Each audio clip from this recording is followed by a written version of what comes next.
Okay.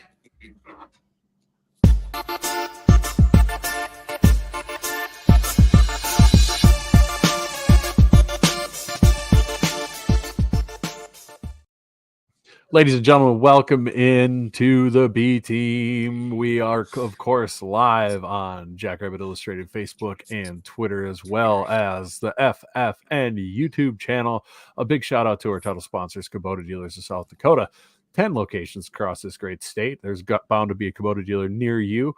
Parts, service, and sales all available. Get yourself into some orange equipment that you might need for your acreage, your property, or your farm. They've got everything that you will need, and it will be great equipment. It'll run for a long time. So we just got Ben's notes. Everybody want to know what Ben's going to talk about? He keeps pasting them too. Hey, sorry to everybody. I tried the new intro video thing. It worked on our B Team folder, but it didn't work on the 18 folder, which has the B Team intro. I know that's confusing, but sorry. So if you saw our smiling faces before the intro, that's why. Trying out something new, and it just did not work. Right. Well, you know, that'll happen. You know, you try something new. We're live? Tries used. Yeah, we're live right now. We've been live. We're 100% live, dude. That's what the music I was. heard you. Put your pants back on. Nobody else wants to see that. I was still copying notes. I forgot my laptop. That's a mess. No, so Chad, you had a bit of a adventurous weekend. That sounded miserable on the A team. What you had to deal with trying to work on your vehicle and then having to refix a vehicle. I've lived that life. That sucks. It does. Did you get your headlights figured out? Yeah, I got them. The right blinker doesn't work. That's a bit of a fix that needs to be done yet. But basically, long story short, if you've ever plugged in your plug into the socket of a headlight, it's got the waterproof part that goes inside the socket. Well, that socket wasn't clipped into the headlight housing itself and was pushing inside of the housing when I tried to clip it in. And so I had to. No, it didn't melt. I couldn't get it plugged in at all. It just would push them in. So I had to tap and drill some screws in there to hold it in place after trying various other attempts of glue and wedging screwdrivers and everything else, throwing some tools and having a bit of a temper tantrum. We're gonna have a Nordstrom's advertising deal pretty soon here with all this auto talk.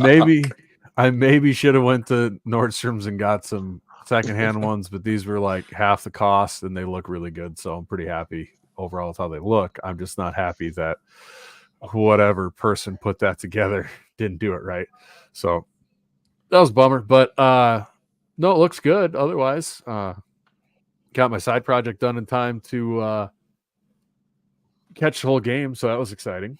But how was your weekend, Ben? Wasn't too bad. I only got to watch the first half live, but the game was pretty in hand at that point. And then got to watch the rest later. But yeah, can't complain. Nice. So, anyways, of course, our title sponsor for the B team, our show sponsor, not title sponsor, show sponsor. Words matter. Did you do the title sponsor already? Yeah, I did. Okay. Haha. I'm on my game. You're wearing the hat. I mean, it's basically the same thing. I'm sure it still has the cardboard in it, you weirdo. Does it? Yeah, it does. So do you wait until it's fully sweat stains or before you take that out? I don't know. Again, my headphones. I'm kind of a believer now. He sent out. You have to pay for those. If you screw up and take it out, you got to pay to get one back in there. Because I've been dying to have one back in there. Apparently, it's a thing. If they're selling them, it's a thing. You're not alone. And some people were saying, you know, it's they think it's a good idea, Jake. But that's just not for me. Brad, no, I don't. I have chocolate milk. I just didn't bring any down. We got a busy house. My mom's up, and, taking care of the baby and all that. And Ariel's going through some form of a murder mystery. So it's been busy here. But she loves those. Oh God, she loves those. So, anyways, our show sponsor is Culver's of Brookings and Watertown. They still have the curdburger for another 4 days. So if you haven't gotten to try curdburger yet, yeah, dude, it's super fast. Yeah. it's only like a week or two that it's there. I'm pretty upset with whoever's idea was to make it that short of a deal. But so if you want to get one, get down there. I love them. They're fantastic. They do a great job. They left like the lettuce and tomato and stuff on there. I feel like a lot of other places would have taken that off and just put bacon on there. But with the lettuce, tomato, and onions, it is perfect. So go get yourself a curdburger. It's pretty fantastic. So yeah, get to Culver's of Brookings Watertown. Maybe grab one on Hobo Day. Like Zach is asking, he said, I'm not gonna lie, I've spent the night researching Hobo Day. He was wondering about the history where the name came from. It is, I gotta say, it's got to be one of, if not the most unique tradition in college sports. I mean, especially since it was ripped off from like Missouri. Yeah, right. It was like it was kind of, they got the idea that homecoming didn't have enough, vigor and vim, as they probably would have said back then, in the 20s. So they decided to. Apparently, it was the thing to get people to act like hobos, and I can't lie, it's pretty fun. So we enjoy it, and now it's as integral to SDSU as blue and yellow. So, no, Hobo Week is a blast. Hobo Day is going to be a blast. I'm pumped. I've got my tailgating menu picked out already. I say already like it's 3 weeks in advance, but yeah, we haven't even talked about that. I'm gonna be making some shotgun shells and some pork loin. Ribs. I haven't told Ariel yet. Jim's making ribs. I'm not making ribs. I don't mess with that. I'm not doing that cook off. I'm not good at ribs. I struggle with, they're fine, but they're not as good. They're not good enough for me to want to bring them for people to eat. And the shotgun shells are usually pretty popular. So I'll slam some of those together. I don't know what I'm bringing yet. I don't know what I'm bringing either, but pudding shots. I'm just saying that with when the tailgate starts and it being Hobo Day and a lot of people hypothetically being hungover, you having breakfast sandwiches at the start is just the most clutch maneuver ever when you had them last year. I was thinking about making those, but here's the deal. I have to make them, and Sam normally does. She's in New York going to the opera all week. She doesn't get back until 11 o'clock Friday night. Sam, no! That's like 100% on Chad to get it done then. I have faith in you. I mean, you could pre-make them in the week and then throw them in the oven the night before.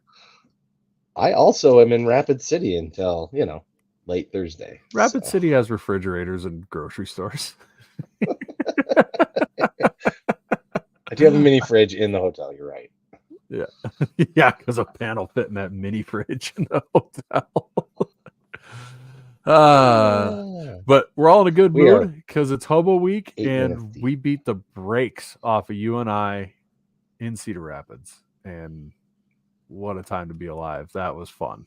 Yeah. I mean, I feel like you kind of take it for granted because you and I just, I don't know, you don't really know how good they are this year. We kind of knew. You kind of knew, but yeah, I don't know. I mean, it was hard to. They had the weird schedule with having those 2 FBS games, and you didn't really know what we were going into, but you knew that UNI is a tough place to play, and we've had trouble down there. 2 years ago, we had trouble, and so just going in there and dominating like we did was just fun. I mean, you see us do that against out of conference opponents, and it's just kind of like, well, yeah, they're inferior opponents, but it's UNI. I mean, they're a Valley team. They're normally a tough out for us, and to go in there and do what we did, it was just it was a lot of fun. That's one way to put it. Yeah, and at the start, it looked like it might be another slog it out game down at UNI. Then my pick came through for me. The defense just ate them alive, and I mean, this team, this team, when led by Mark Gronowski, just continues to shatter any sort of jinx or concern or thing of woe that happened in the past and just blow it out of the water over and over. You think back to last year with UNI on Hobo Day and 2022, when are they going to drop one? And all of that nonsense that used to be a thing and a concern, and they just blow it out of the water. Mark, I think, had his best game of the season so far. I think that the passing game is really starting to gel. But I said before, with Borg, like, to put up almost 400 yards of offense when you're basically starting at the 50 every time, you're pretty. That's like, I was expecting, like, maybe 300-ish when I looked at the stats, just because it was a short field all day. And no, they still put up 400 yards. Like, they were moving the ball. And I think the offensive performance maybe gets undervalued a little bit. I mean, granted, UNI was constantly in terrible positions and everything, and it's not about the points that they put up for me. It's more the yardage, which I'm very rarely impressed with. Kind of surprised me a little bit. Yeah, and I mean, I think it's like you said, when you look at the yardage, you think, well, that was a good offensive game. But I think just the eye test, right? Like, yeah, we know that our defense and special teams, they're at championship level right now. Like, we could go play a championship game, and I would not be concerned about the defense of the special teams at all. They are playing lights out. The offense is headed that way, I think. But I think there's still room for improvement. I mean, and it's being picky, but that's where we're at as a program. Is we're looking for excellence. We're looking for championship level play, and I think, like I said, just the eye test of what our offense is doing, I don't think it's there yet. I saw some things that I liked. There was some success in the run game a little bit, and I want to see more vertical passing. I've seen way too much. I don't know if it was something to try to get a good connection going with Gronowski and the new wide receivers, but these horizontal quick passes, I don't know. They drive me nuts, and it's a timing deal, and they've been off, and um, it was, I forget at what point in the game. I think it was in the third quarter or something like that. It seemed like we started to do more like RPO play action stuff, and just let let the receivers get a little vertical, and just let Mark pick apart the defense. Let him feel the pocket, let him move around a little bit and find guys and rip the ball. And that seemed like he was more comfortable. I don't know, or it seemed like we had a little more success that way. So I look for that to continue. I think that that was a good look, and I hope that, I mean, our coaching staff will obviously see that and make the adjustments going forward. But one other thing with our offense, I would like to see our tight ends more involved. You look at the stat sheet; they got catches, but they were all pretty much all late when Chase was in there and in garage time. But yeah, Scott Rust agrees. He wants to see more targets to the tight ends, and I think again, I think that when you're running that quick horizontal pass game, your tight ends just are not going to get the ball very often. They're going to be they're more decoys in the middle of the field, and then we're going to try to spread them out wide with our speed. But I think if we start to do a little more vertical pass game off the play action, the RPO, I think the tight ends can have some success. So that's what I look for out of the offense. Jeez. So, anyways, negative Nelly over here is done. I'm not being negative. You are being negative. No, I'm not. 41-3. And you I got a spent for positive. 5 minutes about things you didn't like about the offense. I talked about things, room for improvement. What do you think of the 2-minute drill offense, Ben? Well, I was okay with it. I mean, they took what the defense gave them, which is what you're supposed to do. The defense was in like a prevent look, and they kept taking 7-8 yards at a time. I was fine with that. I thought it would look good. So yeah, I don't really I don't disagree necessarily with the things you're saying. But the offense has been improving every week.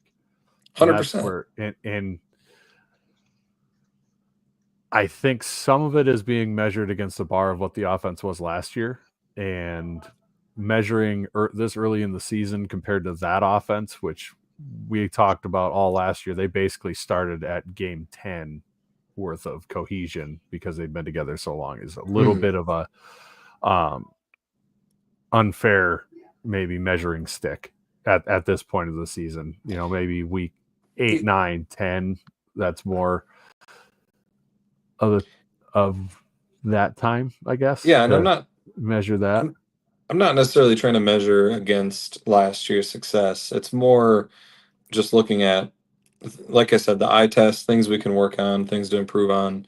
And like I said, that the championship level of play, in my opinion, those are the things we need to do to get there. Okay. Yeah, I'm with you. I do. The offense, most certainly, especially passing game wise, looks very different from what we had success with in the past. Now, why are they doing that? No idea. Like you said, it could be getting in a rhythm with young receivers, just try to get them the ball in their hands so they get some confidence, but who knows? I do think that's part of what's kind of taking Griffin Wilde out a little bit, where we haven't seen nearly as much of him getting big games and big receptions, or it could just be that I haven't noticed, but they could just be really focused on locking him down. Goring had a good game. Prejean had a good game. That was good. The defensive line was monsters. They were Lights out. monsters. Oh my God. They were just unstoppable. They completely flipped that game on its head. Yeah, I mean, and Jared DePriest especially, that guy was a man possessed this game. It seemed like every single play, if he wasn't messing things up in the backfield, he was chasing a guy down from behind and finishing up a play. Yeah, that was all-American level play from Jared DePriest, and he was a beast. Yeah, we need more of that. Yeah, hopefully this is the start of a trend for them. I've said it a bunch before. I feel like in conference play, this defense is really, really going to shine now that we're not. I mean, that the offenses like Incarnate Word and Oklahoma State were just not set up to face that defense. There's a reason that the teams in those conferences run the defenses that they do. That's what they're trying to stop. And I think now that we're back into facing, what we're set up to beat, because let's face it, you have to win your conference games to get a good seed, to get home field advantage, to win in the playoffs, to make the title game, to win the title.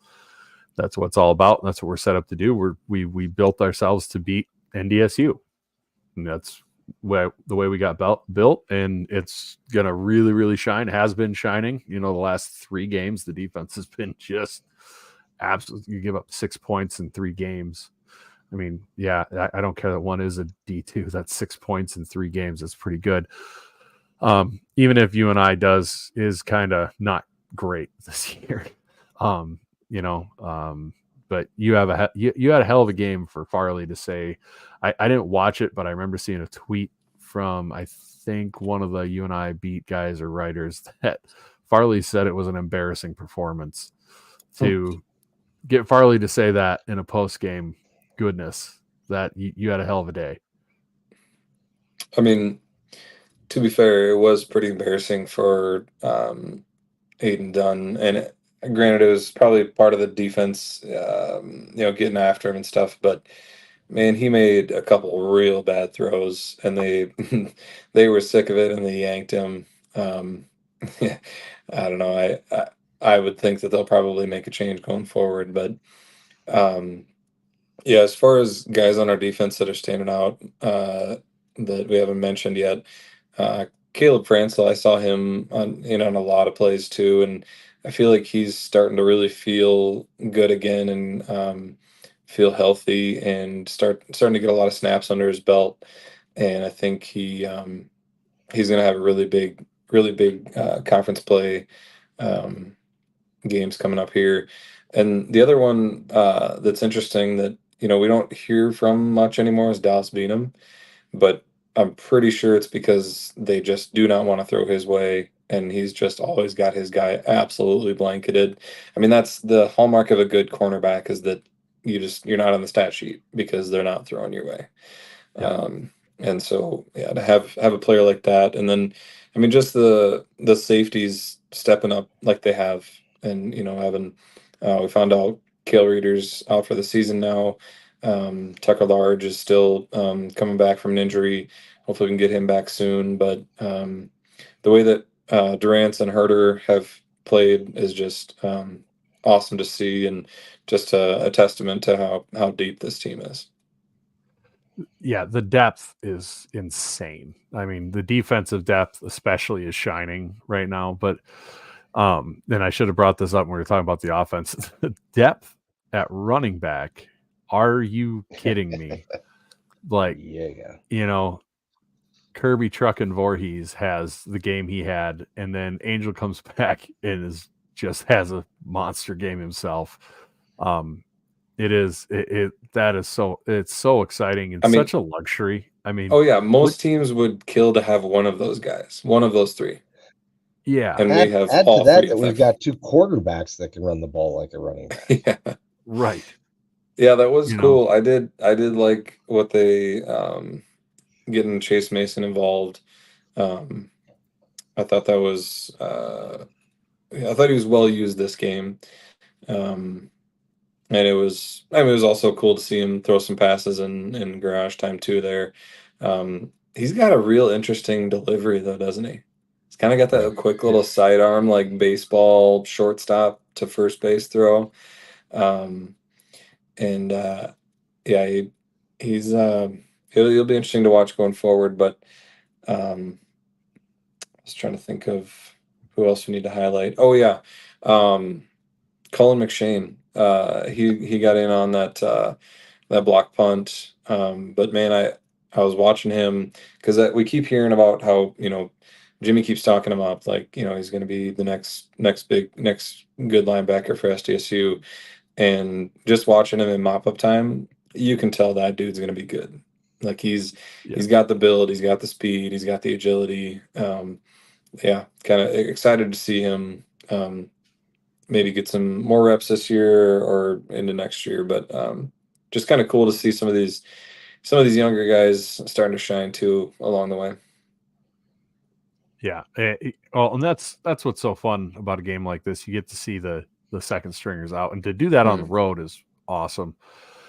One thing I do want to add about the offense, since we're having our disagreement about it. I've watched a lot of NDSU teams that had offenses that looked like they were absolute garbage, especially at the beginning of the year, much worse than this offense has, end up winning national titles. Oh yeah. This team, it'd be more of a concern. I'd be more concerned if we'd had a game where we got shut down by, they were able to shut down the run game and then the pass game didn't work. But we've had games where the run game wasn't great, but the pass game hit. And then we've had games where the pass game wasn't great, but the run game was killing it. That would be a bigger concern for me. And the big test will probably obviously be in Fargo and against US. Those tests are coming. But I think that that's down the line. Not to get too ahead of ourselves here, I do want to mention our segment sponsor, Cubby's Sports Bar and Grill of Brookings in downtown Brookings. They had the watch party. I didn't hear how that went. Hopefully it was awesome. But they've got a blue and yellow burger that they're selling this week for Hobo Day. They're going to have kegs and eggs per tradition, but this blue and yellow burger looks fantastic. Half-pound burger with blue cheese crumbles, bacon, and tangy gold sauce served on a premium bun. This ain't no Vermilion buns that they're giving you here. This is premium buns. Chad, you have some messages you should check. Actually, check them later. We don't need to see. We've seen your history. We don't need to see your messages, the DMs. I want to see them. Hey, now I'm doing this with one screen. It's not as easy as at home. Ask me about my who's wiener. sliding into the DMs. Jamie Williams. Talking about buns and DMs. This is going down. Probably the fast. FCS Trans Nation group, sure, for being awesome. I'm sure Cubbies is proud to be a part of this. Not to cut you off, Ben. Sorry. Yeah, no, Cubby Sports Bar and Grill, downtown Brookings. Get there for kegs and eggs in the morning. Shake off the Friday night rust. Have kegs and eggs.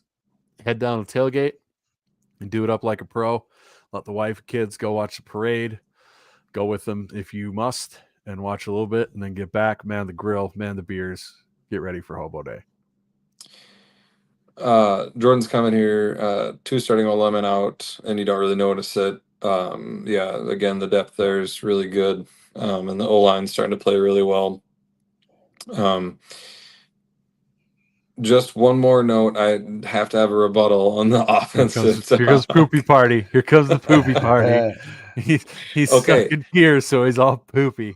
So what I need to see before it's championship level is a better third down efficiency and better red zone efficiency. You can't argue that those numbers, Especially red zone. and I'm not saying they're like concerning. I'm just saying that they can improve. And it really seems like if we get off schedule, like if you get a negative or no yards on the first or second down, and you're in a third and long. We really struggled this year on third and longs. And I mean, they're not easy. It's you get in that position, and the defense knows what you're going to do, but yeah, I'd like to see us find some success on some third and longs, and then red zone, just making sure we're converting those into touchdowns instead of field goals, and get those 2 things going, and then I'll be happy. Ben will only be happy when we win 56-0. The offense is 11 of 13 on third down. I was going to say from the red zone. It depends how we win 56-0. 675 and 4 tutties. And we also put up 300 yards of rushing. That's not what I'm looking for. Caliber offense. We could win 24-0 as long as we're converting third downs and having good red zone trips. Just gotta give you crap because it's fun. All right. Well, anything else on this game before we move on? No, I think we've covered it pretty well. I can't think of anything else. Special teams, Hunter Dustman just still is a beast. Just that unsung weapon that we've got going. Can't say enough about him. Just worth mentioning every game that he keeps killing it and been in teams deep, and when we actually have to punt. But I just want to mention, now we have Ree also commenting along with my wife and Alex's wife. We have the 3 wives necessary. Well, 2 wives and a girlfriend. and we could we definitely have a podcast started there between those 3. I think there's real potential for that.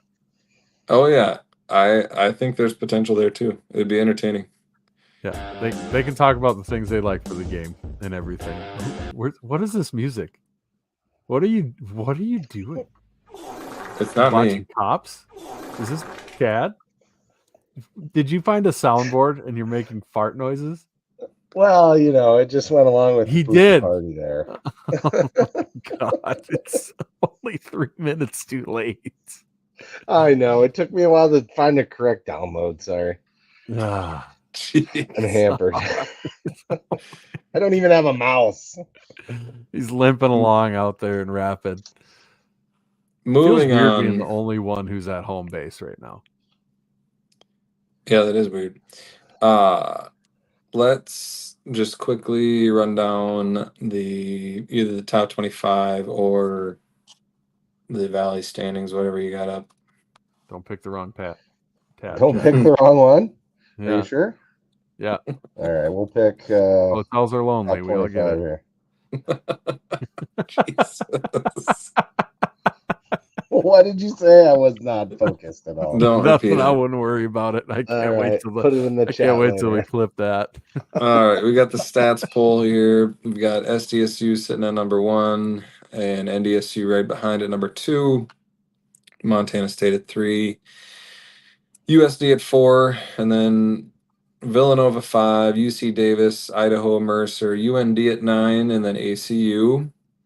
And for other Valley teams, we've got Illinois State up to 16 and nothing else. We had let's be honest, dude. The Valley outside of the Dakota schools and maybe Illinois State, with Southern Illinois just turning into dog water after they lose their quarterback, and Youngstown State turning out so far to be the second coming of Indiana State. I shouldn't say that this week, but they've been tough this year. It really gutted the middle strength of the conference, losing those schools. I mean, 2 schools out of 10, 11, 12, however many we have. That's around 20%. That's a healthy chunk. That'd be bad. We don't count Missouri State because they're going to expensive FCS at Conference USA. So it does not help when that happens to the conference. So the Valley is more top heavy than I ever remember it being. And even then, I feel a little bit about you. I believe they're a good team, but I don't know how good with USD because they haven't played anybody yet. So I almost feel a little bit similar to how I did about UND, where I want to see it on the road. Whereas USD, I don't think we're going to know until they get to towards the end of their schedule and start playing the rest of the Dakota teams, because they've got a really tough run at the end, and the early part of their schedule's pretty soft. It'll be interesting to see as we get into Valley play here if we've got 4 teams, 3 in the top 5, and then 3 in the top 4, and then 4 in the top 9 of the FCS.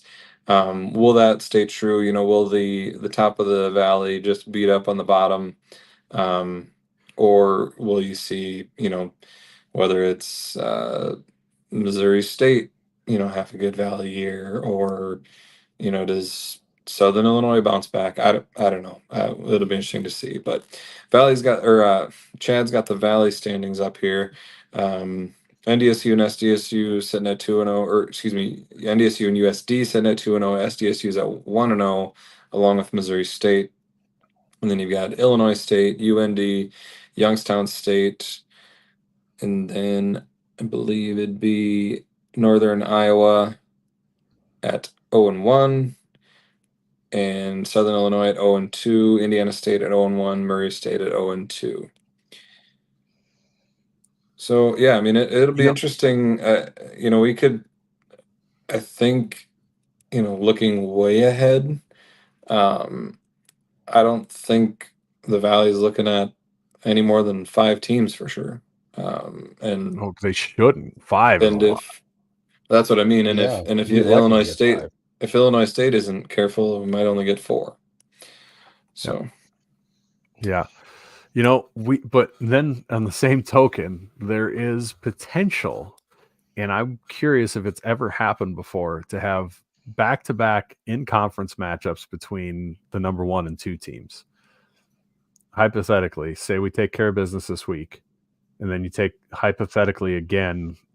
Now this is the big if we win in Fargo, and then the slightly lesser Ron, if Montana State drops the game to Idaho, USD is going to be that 2 slot face the next week, and it'd be 1 and 2 again, and then maybe we get game day to come to Brookings. Potentially, that to me is more likely than the marker game. 100%. No, there'll be the game day will be at Georgia, Texas next week. But okay, I think it's a better bet if we win. If we win in Fargo, if we lose in Fargo, I don't think it's as likely. We got to win the marker game, and that's tough. But we're looking way ahead here now. I don't think we've done that very often. Yeah, we haven't done that yet. I feel like we're at the point in the year where you start to look ahead a little bit, but yeah, we can come back down to earth if you want. Hypotenusing, but the potential's there. That would be cool. And then I would, that would be very, very cool if that happens. And it would be just delicious because they wouldn't go to Fargo, and then coming to Brookings, that would just burn them. And then coming to Brookings the year after they almost went to Vermilion would be just so fun. Chef's kiss. Oh God, that would just talk about chicken noodle soup for my soul. That would be just that'd be so fun. Agreed. Well, should we talk about the Hobo Day game coming up here? I suppose the game is the most important part.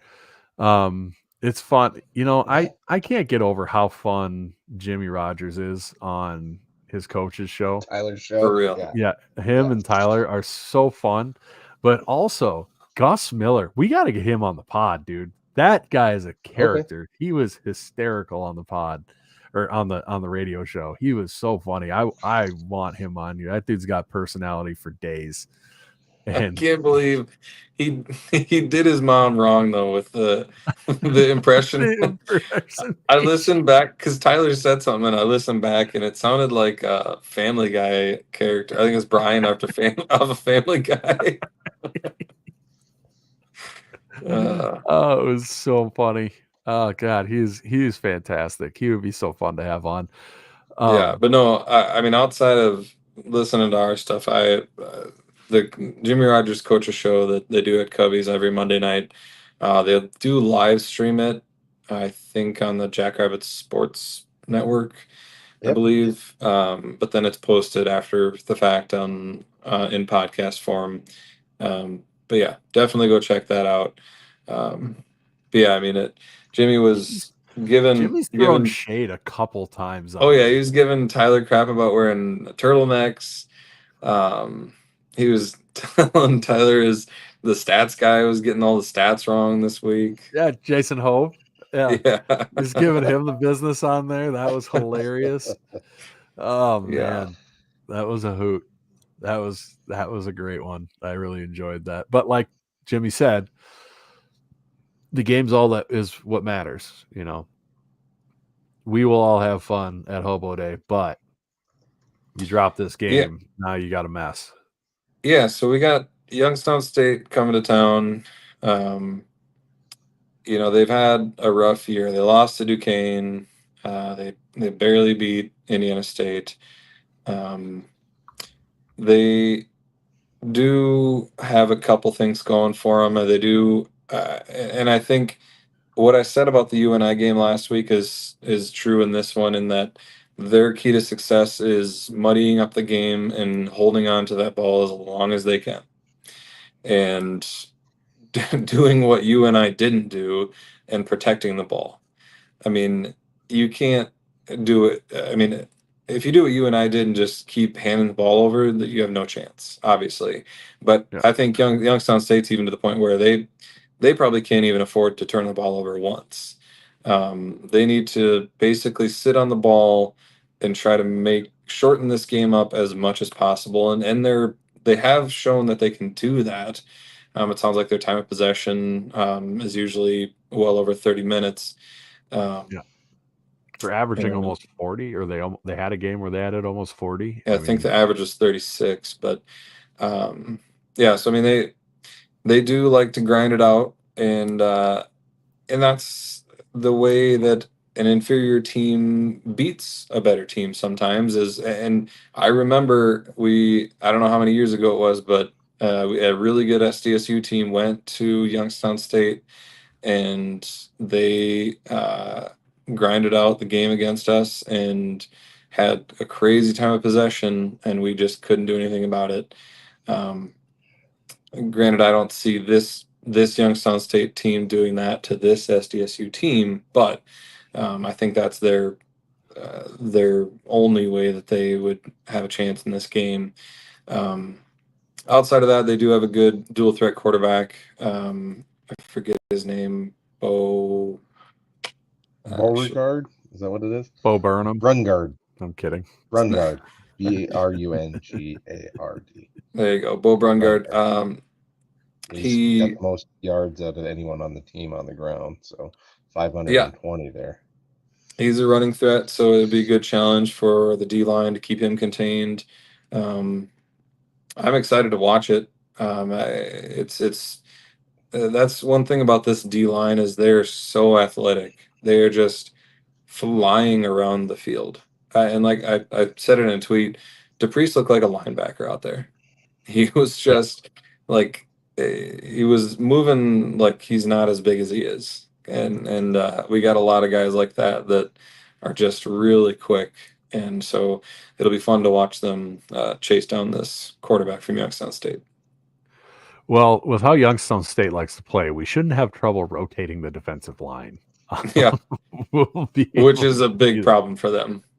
Yeah, and you can tell, I'm sure part of it is you see SDSU, NDSU control the clock. You want to emulate that, but when you are to this extreme that they're trying to control the clock in games they've lost, including games they've lost, you lost 4 games and you're controlling the clock ball that much. You're just trying to turtle and keep the ball out of the other team's hands, and it's not a great sign for a team. But if I'm Youngstown State, I'm looking at this week and next week. These are golden opportunities. This is the trappiest trap game ever. Oh yeah, Ever. I mean, you've got Youngstown State coming in. They're struggling. They only beat Indiana State by 7 at home. And on Hobo Day. Yeah, and it's on Hobo Day. Historically.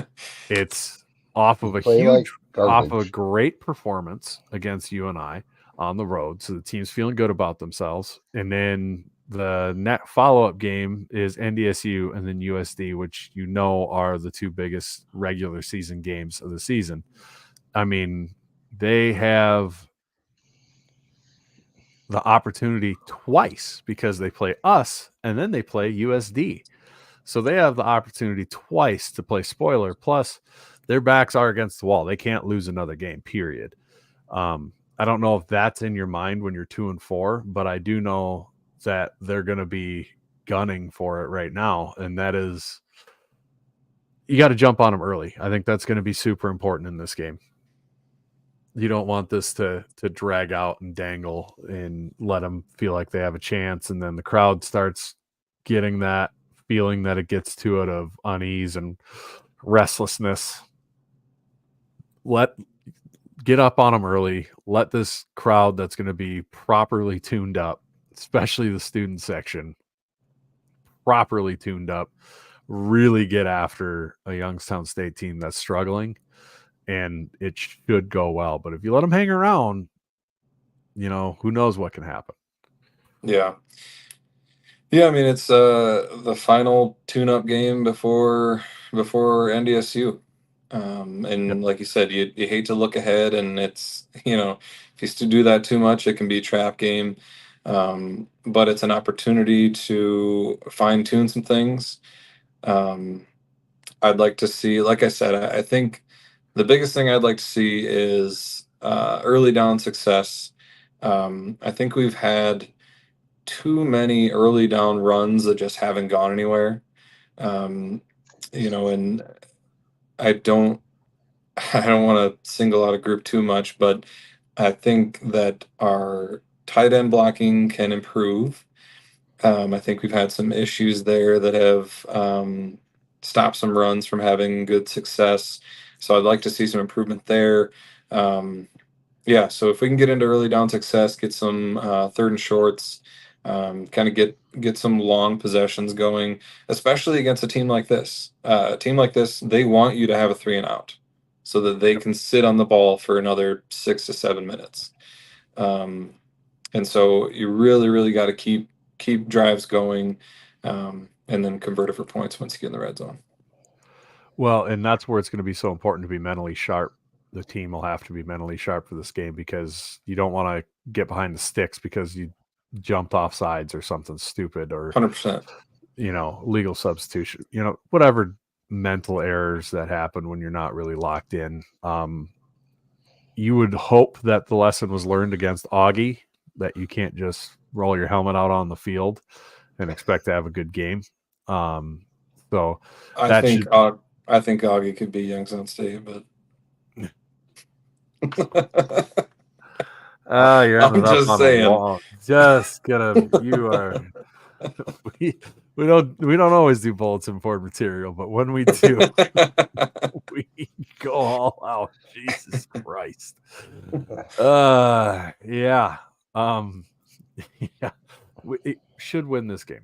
Should be able to come out and win this game, but it'll be a lot more comfortable if we jump on them early. I just don't want to give them life. Don't give them the opportunity to start feeling good. You know, this is a team where if you do jump on them, you should win by a bunch. Matt, he says if they win by 21 or less, NDSU will have momentum. How many we win by has nothing to do with momentum NDSU has just I agree. at all. And honestly, if you want me to be real about it, I would actually probably feel better going into the NDSU game if for some reason this ends up close, because that game they're going to be out to prove something. Then if you win, not that I don't, it's the marker game. They're going to be locked in, but I think it adds a little extra oomph if it's close. I don't think NDSU is going to look at the tape from this game if it's close and go, oh well, they're not that good. We've got momentum from it. I don't. By the way, when it comes to that game, that's not a thing. I think NDSU's momentum just comes from how their offense has been playing recently. That's just, I mean, they've been looking pretty sharp. Yeah, their offenses look good. Cam Miller's looked really good. And speaking of NDSU and speaking of trap games, their game's almost just as trappy as ours is, because it's against an SIU team that's really struggling, and obviously they're going to be looking ahead to the marker game, wanting to get revenge for all the marker losses. Cam Miller's going to have, I mean, he's had this game circled on his calendar for a long time now, and like 4 years. Yeah. So they got to be careful too with Southern Illinois. I highly doubt Southern Illinois is going to give them too much trouble, but definitely a trap game there. So quick, before we keep going, our last and final segment sponsor, and thank you to all of our sponsors. You guys help us do what we do. We have the equipment, we have the software, we have everything that we do. So shout out to all of our sponsors. We appreciate BT Mafia supporting them. Keeps this thing cooking along. So we're not paying to do this, at least. So we really appreciate that. But we are presented by Northwestern Mutual as well for this segment. Northwestern Mutual Sioux Falls with Chris Schenkel. Great guy, huge Jack supporter. He's been at a bunch of different Jacks games, road games, went to Southeastern Louisiana. All that stuff was on the sidelines. They're a proud sponsor of Jackrabbit Illustrated and the B Team podcast.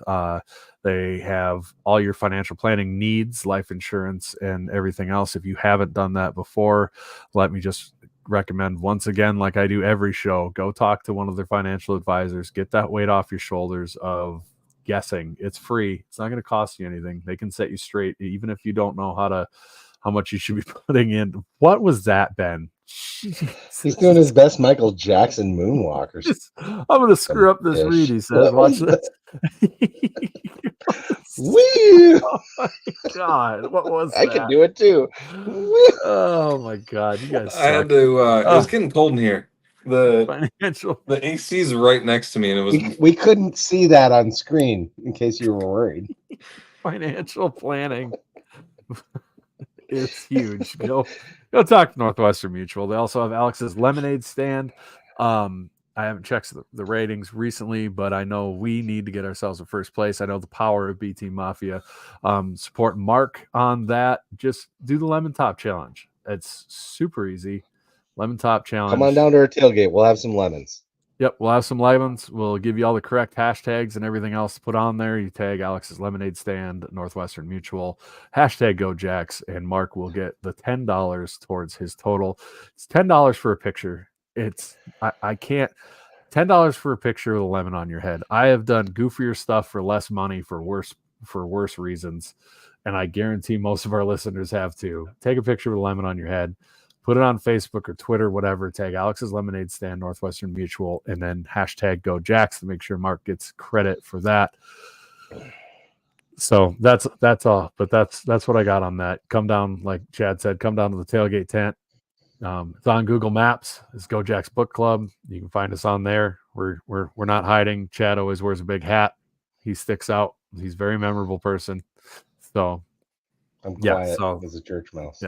yeah, and we especially on Hobo Day, we will be visible. You'll know where we are. We're in the corner of the lot with 4 JI flags.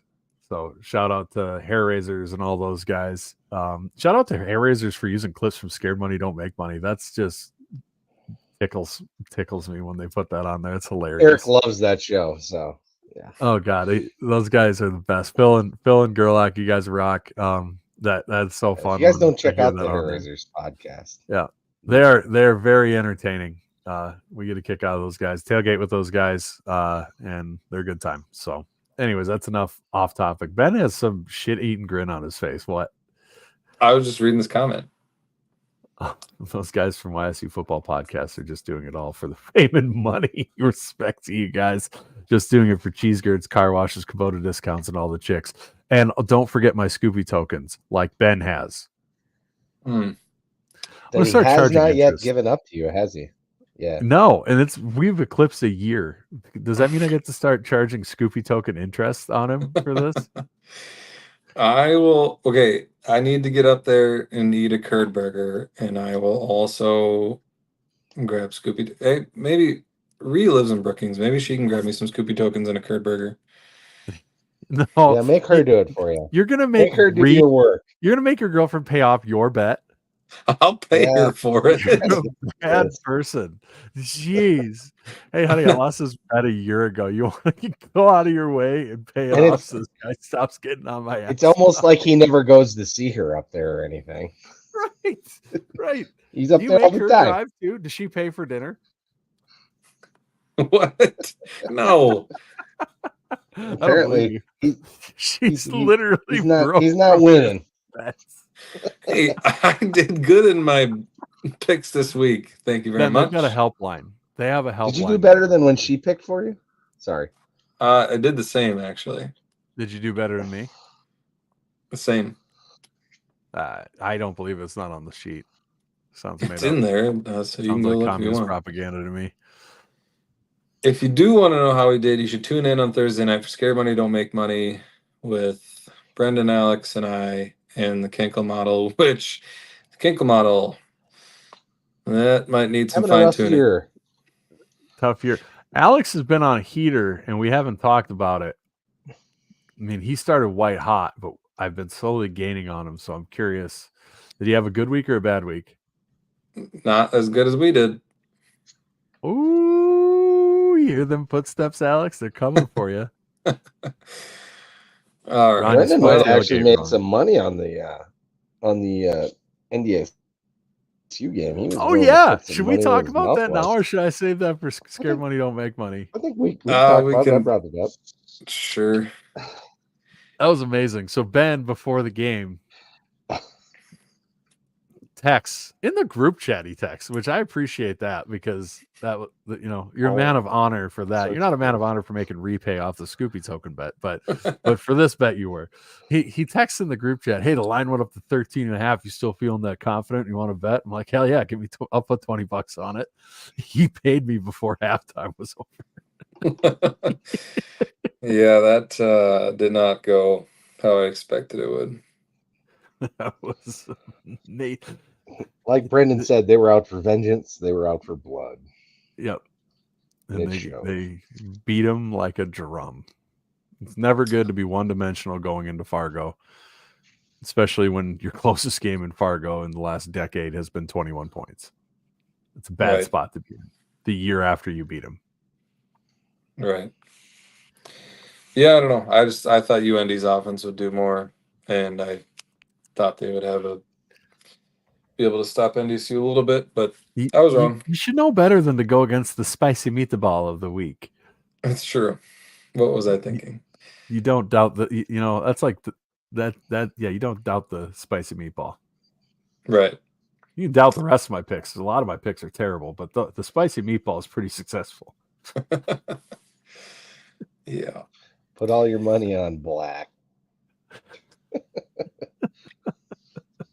Anyway, we don't have Jim here to stop us, but he did say that he's doing the Midwest honor. I can't. I did have too much to eat, so what Ree was asking for is, I had too much pot pie. But anyway, It's gotta get clipped. it's like Gru on Despicable Me. But anyway, Jim's doing Midwest Honor Flight. What he normally says for us and what we always say is, go big, go blue. Wait. What? Are we in it before an hour? Yes. No, this is like we only got to come up with a couple minutes. Letting people down. You got that Bet? queen I bed in bet the he's got a hotel bet just on it. calling your name. No. Degenerate has some you parlay on degenerate. us. Who did you bet that you could get us to finish in under an hour? I did not bet Did anybody. the Podfather pay you to do this? I just He's probably betting Ree on it, you know. Oh my God, yeah. Making her pay off his bets. As He's much trying of to a get degenerate even. gambler as you are, just secretly. no. I just like to make sure that the content is good for our listeners. What do you mean? This is great. Jesse.